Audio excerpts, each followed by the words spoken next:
ndewoy say maane ndewoy alaykati kam mangalaya. jërë ngeen jëf mbokki Sénégal jërë ngeen jëf mbokki àdduna rawatina yéen ñi suivre seen site bi Lutte Sénégal TV ñu ngi leen di nuyu di leen siyaar di am mbégte kontaan bu baax a baax comme ni ñu ko defee chaque jour rek di leen toppal làmb ak li ci biir moo waral tey ñëw fi nga xam ne mooy Pikine seet si course Yves course bi nga xam te mooy course Ama Baldé di ko entraîné ci wàllum boxe ku ne xam na ni Ama Baldé mi ngi jëm ci wàccaay bu am solo diggante mag ki nga xam ne mooy Gris Bordeaux mais loolu dinañ si ñëw mais lu jiitu loolu au Casacé ndox bi nga xam te ne bii comme ni ma ko waxee chaque jour rek moo baax set sell neex wóor te gaaw te baax ci yaram nee naa la saa boo ko jëlee rek di nga am loo yëg sa yaram muy ndox bi nga xam te moo ñu gunge dañuy accompagner ci li nga xam te moo ci émission bi Yves maa ngi lay nuyu de la siyaar maa lay ziar ku baax.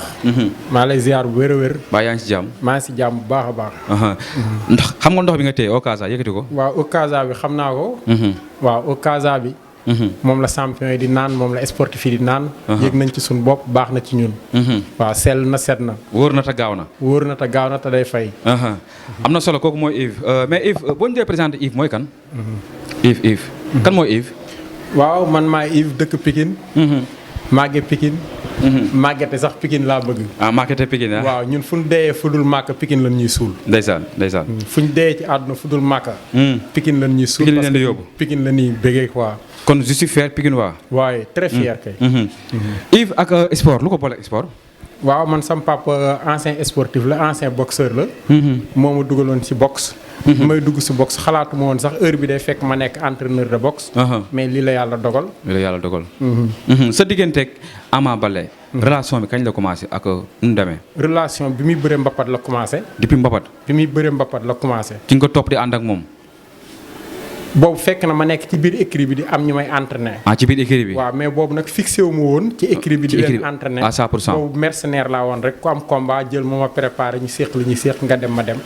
mais nag après ñoom ñoo ma mujj jël ma maintenir ma téye ma si écrit bi. ba nga xam ne kenn gisatuma fenn. kenn gisatula fenn. foofu rek laa nekk. léegi sport bi di boxe. ak li nga xam te mooy bëre dafa xaw a am toute différence. ndax jàngal mbër bi nga xam te ne bii. pratique lii di boxe ndax dina neex a jàngal kooku.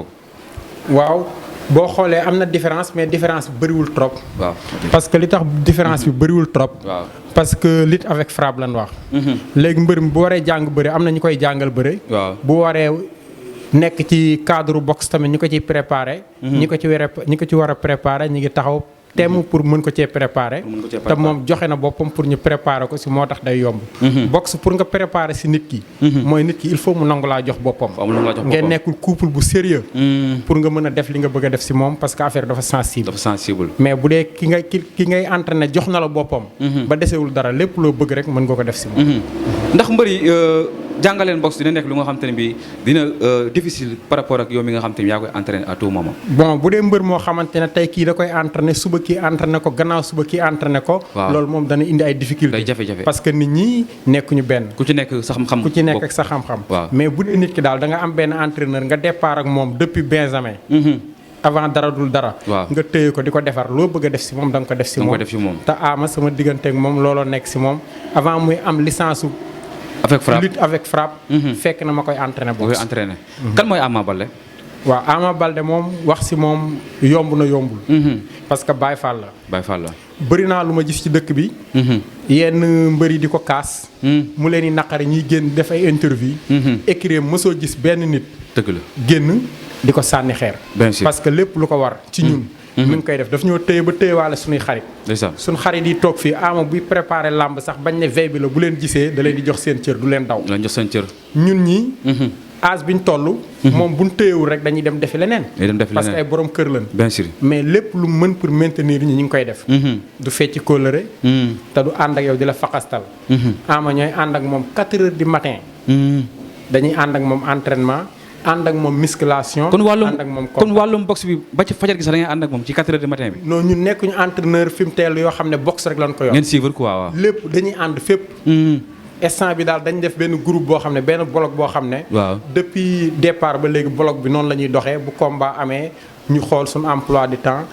teg ko ñu jël yëpp bàyyi ko nekk si moom bu combat bi jeexee ku nekk nekkaat ci lim nekkaat ñu wàññiwaat temps bi donte écurie bi am nay xale yoo xam ne ñoo leen yore di leen entraîner parce que moom kese nekkul ci écurie bi mais moom bu amee combat daal danañ ko jox temps bu am solo parce que bisam moo toll noonu waaw en tant que frère ci Ama Baldé nga nekk magam di ko jàppale ci lu bëree bëri durant bu mu toog bëree ko muy 4 ans lu mu def si yéen ak yéen noonu la ko gérer waaw man li mu toog nag di ko semé neexuma waaw parce que plan de carrière lañ wax dafa am plan de carrière bi ñuy def plan bi xalaatuñu woon ne Ama dina toog 4 ans te bëri waaw yoo xam ne sëggul bëri tooyalul xaftaan bi quoi man mi koy préparé tamit sa mbër nekk ci bon état pare mënta bëre dafa metti donte moom demul fenn di wax mën na muñ li mu ñàkk et tout waaw parce que gor la mais neexul ci ko war a bëre neexul ci ko xamante ne dafa war a bëre parce que Ama mi waaw moom même bu ñu ne woon làmb dañ ko kenn dootul fay kenn moom yow da nga ko gis ci àdduna bi muy bëre parce que bërekat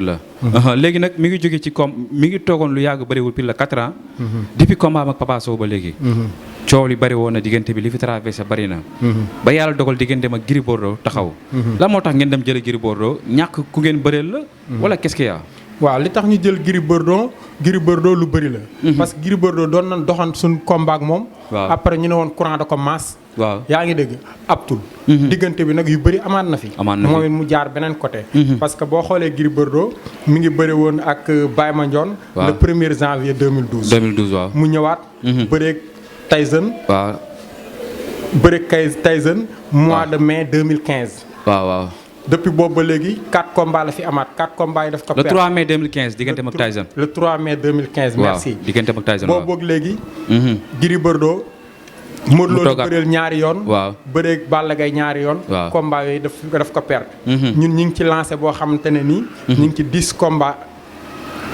affilé yoo xamante ne amuñu ci défaite mais Ama même bu dee compétirul tamit moom mi ngi bëre parce que bërekat la nekkul koo xam ne day tëdd di nelaw comme ni ko mbëri di defee moom mi ngi entraîné mi ngi tëdd di nelaw parce que xale yi nekk si écurie bi moom moo leen di jàppale kon am combat ak ñàkk am combat yëpp la yamale chaque jour mi ngi ci li mu war a nekk Ama bu amee combat ak bu amul combat yëpp xale yi ci écurie bi ñun dañoo compter ci moom pour mu jàppale leen comme moom bi mu nekkee xale ni ko mag ñi doon jàppale léegi nag combat bi nag enjeu bi commencé naa bari muy dër bi diggante Pikine ak Fass mais combat bu doy waar diggante Gris Bordeaux Ama Baldé ndax ngeen ko fas yéene préparé Thierre li ma gën a neex si combat bi mooy li Fass àndaat liñ booloo nekk benn moo ma gën a neex mais nag gars yi ne nañ Fass buñ booloo nekk benn war nañ leen moytu de ñun biñ boolee benn sax lan gënoon aay ci ñoom biñ booloo nekk benn la ko Balla Beye numéro 2 Balla Beye biñ booloo nekk benn ci la ko Eumeu Sène daan léegi nag moom mi ngi génn sorte yu am solo mi ngi indi doole yaa ngi dégg pare pour rayante lépp mi ngi koy def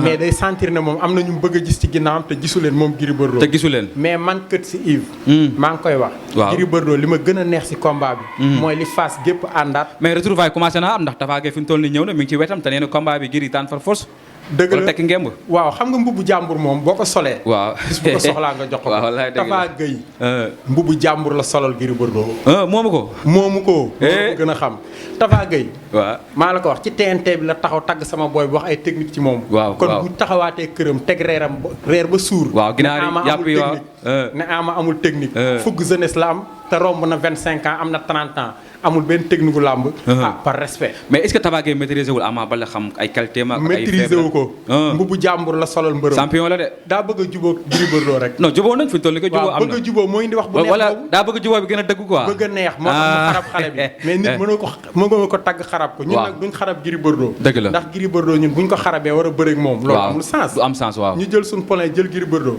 champion la mën na li muy def mën na bëre mën na xeex mais bu bis baa moom dana xam ne yëre mbubu jàmbur la sol dañ koy sumi solal ko borom mais waaw ñëwal waaw te moom dara du ko tere dagg baat bi jox ko supporters yi déet waay moom Gris Bordeaux xam nañ dañ koy kutt jox ko mais gis nga lim jëlee 7 août 2022 ci arène nationale digganteem ak Balla Gaye mu nekk lu ko metti boobu ba léegi mu ngi ko jot tono peegoni teg fa 10 jours jël combat digganteem ak Ama Baldé kon combat boobu bakkanam la ciy teg pour am ndam combat bi mooy àddunaam parce que ay supporters am dañ ne ko bii mooy sa dernière chance bi mooy sa dernière chance loolu sax lañ koy tëggal loolu la gars yi di waya mais heureusement mission impossible lañ ko tegal waaw Tapha Gueye ci boppam xam na Ama nii rek mais xamul Ama ñun ñii ñoo xam Ama yéen a xam Ama mais tamit si nekkul tamit yéen li ngeen Ama nekk seen booy moo tax ngeen yéen a xam Ama dañ koo xam laa la wax xam gu wér noo leen ko xamee dafa nangoo liggéey nangul changer groupe am.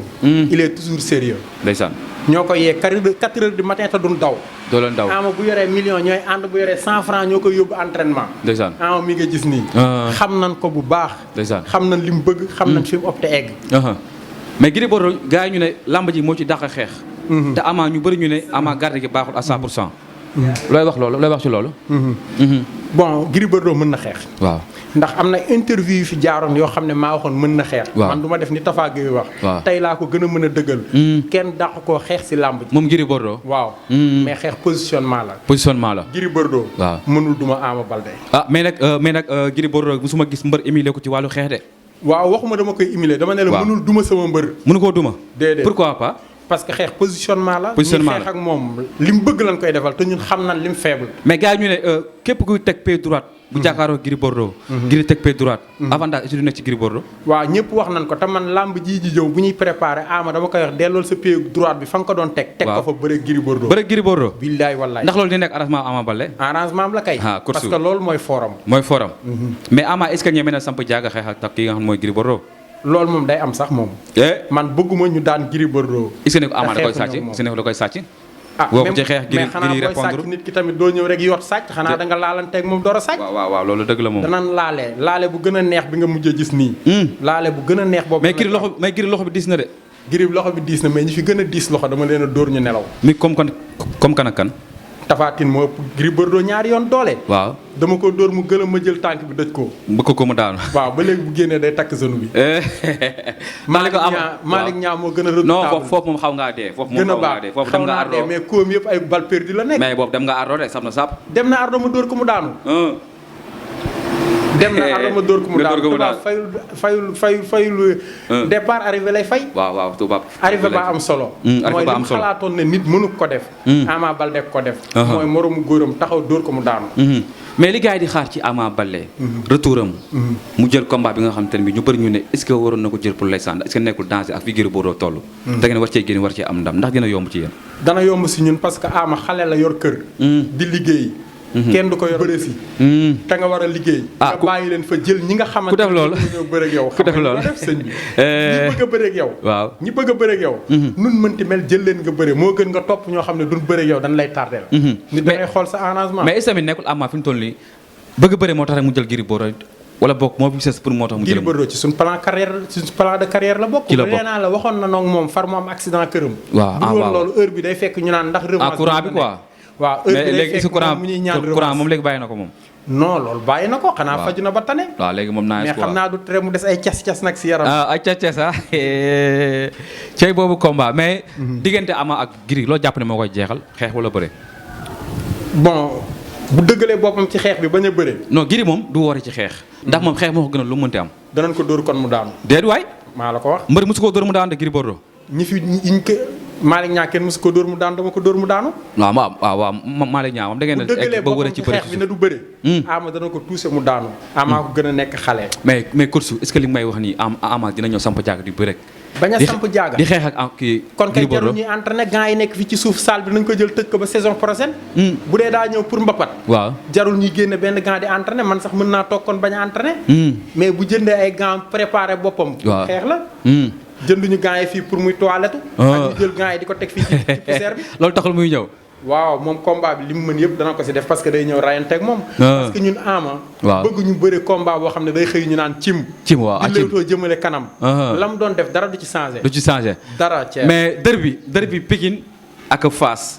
Ama yàgg na dugg écurie Fass. daan na fa Balla Diouf. daan fa Tafa Gueye. daan fa Papa Sow. est-ce que bu mu jàmmi Gris Bordeaux du ko arrêté du ko dagg. waaw mënu ko dagg. parce que dañ leen a xam. ñoom dañoo sous-estimé te ñun dañ leen a respecté.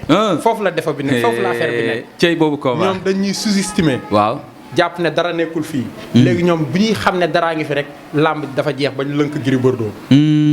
parce que làmb ju am nii lay demee coow li dana bëri histoire bi bëri. mais bu làmb jeexee ba Tafa Gueye lënk leen moo leen di wax Ama daan na leen. ba pënd ba wëri. Balla Diouf. waaw Ama ko wax Balla Diouf Tafa Gueye ko wax Ama daan na la. waaw Tafa Gueye Tarabaxa. waaw Ama waaw. Tafa Gueye moo ko wax Ama. mu ne ko jugal daanu nga. Papa Sow waaw. moo ko lënk mu ne ko lu xew mu ne ko daanu. mais est-ce que kii di seen tête de file di seen leader di troisième Tigre Fass. du tagg buumu jàmm bi ni ko kat fii la war a yem. man kee sax laa gënoon a bàyyi xel. Papa Sow. lu tax loolu. bon dama ko xam. xam sérénité am. xam mën a bañam. xam efficacité am. xam bindam xam léppam xam centre de gravité am. bu dee ci dafa am ay points faibles danañ liggéey ci faible yi pour am ndam. parce que dañ ko jox cër. mais gars ñu ne Ama garde gi dafa des. waaw parce que il faut gardam des parce que attaquant la. attaquant la bu doon day ñëw def ni yenn mbëri di def. doo tudd seen tur. waaw ñëw aj sa garde ne damay lekk si suppu kaañu bi te du ma taq si tiir gi. tiir gi waaw kon léegi nga ne Ama am na garde. loolu kon daa mbëri koy def. si mais Ama day ñëw attaqué la forcé la boppam boo bañ a ngeen dóorante mu dem bëre ji. mais ma yaakaar ne attaquant léppam daa war a complet dafa war a am garde bu baax xam te ne bi soo ko répondre coup sax nit dina ko mën a. nit ki mënoo di xeex te coup du la dal. tiir mënoo lekk kànja te doo tax si tiir wallaay dëgg la wallaay yaa ngi dégg Ama mënta bañ a jël coup parce que ni muy bëree la. entraîné wuñu ko sax pour moom mu bañ a jël coup. dañ ko entraîné pour muy bañ a jël coup bu koy daaneel ak coup bu yàq làmbam. ku yor mbër nag moo xam ne du jël coup nga wax ma ko. ku fi dul jël coup. waaw dootoo bëre de te ku lekk avant de pomme. mais loolu kay yaa ko wax sax. oui. Gris Bordeaux la koy yóbbante ak waa Fass. waaw waa Fass li ma leen di yóbbantee. en tout cas jubóo nañ de. waaw soose sax laay nuyu en passage. parce que moom entraîneur yi fa nekk moo fa gën a sonn. soose. moo fa gën a sonn damay dajeek moom ci làmb xale yi làmb mag ñi. day dafa joxe ba moom sonn xeebalul booy seen yaa ngi dégg xeebalul kenn quoi.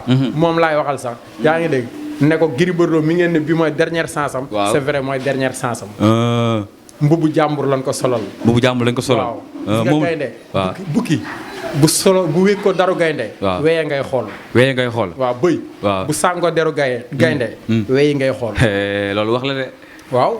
kii xam na loolu. waaw chef de quartier bi xam na loolu. chef de quartier bi grand Vincent la ko gën a xam ne la bukki bëy. waaw bu sàngoo deru gaynde. waaw ñun waa Pikine weyi la ñuy xool. weyi ngeen di xool. waaw loolu am na solo mais chef de quartier bi nag deru gaynde lañ ko solal. Baadu su boobaa Ama da koy kii. mais yaa ma gën a xam. Ama du changé li mu doon def. Ama ko mën. waaw Ama ko ëpp mbooloo. lu leer laa la wax jël na combat boo xam ne. ñun lum ñu jarul amul. parce que Gris Bordeaux dafa jàpp ne ci combat bi lay paree ci làmb. nee de bii moom lay wane boppam moom. mais. te bi la ko gars yi di ko jàppee ba faw. carrière am lan xam ñun. waaw carrière am. da ngeen xam carrière am. laa xam. Gris Bordeaux amul benn combat bu mu bëree. te tooguma stade tout près di ko seetaan. man mii. muy bëree di bëree bay bëree koo xam ne maa ko yor. ñoom avant ñuy kii. waaw avant ñuy egg fii. seen entraîneur de boxe sax sama grand la woon. Kanji ma doon seen entraîneur de boxe entraîneur Fass. sedef si bu géej waaye maa ko doon jàppal bande bu boxoon ba pare maa koy lemal ay bandam jox ko ci loxoom. ndeysaan fekke boobu yaa ngi am looy kii. man boobu maa ngi nekk xale di jàng boxe. ñoom ñu nekk ay mag ñu nekk suñuy patron. mais garab ci kaw lay fekkenteel. génn nañ 3 sorties ak moom gañe ko. bii mooy 4e sortie. mais nag moom amoon na ndam tamit Pikine de. Gris Bordeaux. non ci Ama la ñuy wax moo tax. ci Ama ngeen di wax. am na solo. kon jour ba Ama lu muy bàkku. Ama dana bàkku bu neex. bii mooy sa dernière chance. non ba dernière chance bi sa waay lañ koy bàyyil Ama day indi lu neex. Ama du indi sax lu nit ñi di xalaat. lu gars yi di xalaat. waaw Ama daal mi ngi noonu jinne la ci làmb. yàlla na ko yàlla sàmm. bëgg naa ci yow course. maa la gën a bëgg ceer. maa ngi lay ñaanal bu baax a baax gudd fan ak wér gu yaram. yàlla na yàlla nangu ñaan. di kontaan bu baax si yow mais chef de quartier bi dama fay ñëw mu dig ma ñaareel. nee naa ñëw mu jox ma ñaareel jox ma kër. fii ci Pikine ci Gazelle ànd nga ci loolu. waaw parce que ñaar ñiy toog. waaw kii mooy grand Vince. waaw yaa ngi dégg. waaw jàmbaar la. gëree la. man fan sam laa quoi.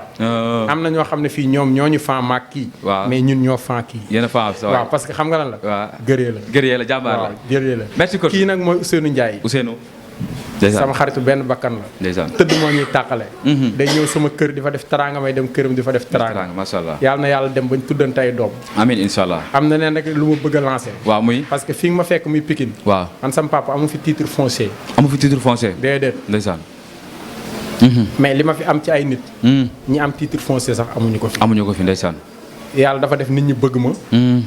jàpp ma di ma jàppale. loolu yar moo koy maye. man li ngay gis nii. ni Ama amee. entourage waaw man noonu laa amee staff. ndeysaan. boo xamante ne làmb bu jotee sax moom démb rek. kii nii. démb toog na ba yàgg mu ne ma Ibrahima lan mooy seen programme waaw combat bi. entraînement. ma ne ko man depuis semaine prochaine rek damay commencer hivernal quoi. mu ne ma guddi wala bëccëg ma ne ko danaa la invité boo xamante ne nii yow day nekk 8 kilos ma invité la nga toog ñu entraîné sa kanam mais nit ñu baax lan ndeysaan famille Konaté maa ngi leen di ziar parce que ñooñu mënumaa dugg si koñ bi di waxtu duma leen tudd parce que dañ maa jàpp sama njaboot ak fii ñu koy defee kër grand monsieur Diop yaa ngi dégg foofu nga ma fekk man dama yor place ci suuf fi nga ma fekk ñoom ñëpp daal maa ngi leen di bëggee di leen ziar di leen ñaanal jàmm sama xarit yi yàlla na seen réussite yokku suñu borom defal leen jàmm ak seen njaboot sama parents yi sama papa génn àdduna yàlla na ko yàlla yërëm sama yaay mi ngi si kaw suuf moom mi ngi Paris yàlla na ko yàlla defal xéewal sama sœur yi yàlla defal leen jàmm sama frère yi yàlla defal leen jàmm sama frère bi tudd Daouda feebar maa ngi koy ñaanal yàlla na ko yàlla may wér inshallah li Sénégal waaw li Sénégal dañuy bëgg si ñoom parce que yéen bu doon da ngeen nekk ay fumiste wala ngeen nekk ay rambaaj ñun dañ koy xam parce que ñun ñoo leen mag ci li ngeen di def ñoo leen jiitu si làmb mais wax dëgg yàlla njaaxaanaay ngeen tëddee te yéen a ngi sàmm seen liggéey ñëwa leen di pëtëxal kenn ñëwa leen di indil kenn problème kontaan nañ si yéen kontaan nañ ci ñi leen fi yebal yàlla na la yàlla defal jàmm yàlla sàmm la nga am ñaareel merci beaucoup amiin ndewoy say maane ndewoy alaykati kam mangalaya